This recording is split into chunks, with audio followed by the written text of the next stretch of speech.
ما هو قهر الرجال؟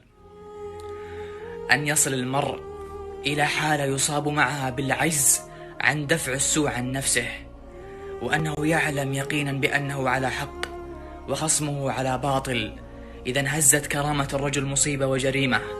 الرسول صلى الله عليه وسلم تعوذ بالله من قهر الرجال لأنه أعظم بكثير من قهر النساء.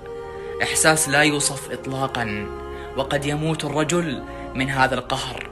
ويا أخواتي، لا يغركم قوة الرجل، فهو قوي من الخارج لا من الداخل، ومن الداخل قد يضعف ويهتز وقد يموت. هذا دعاء كان يقوله النبي صلى الله عليه وسلم، كان يقول: اللهم إني أعوذ بك من الهم والحزن، وأعوذ بك من العجز والكسل، وأعوذ بك من الجبن والبخل، وأعوذ بك من غلبة الدين وقهر الرجال.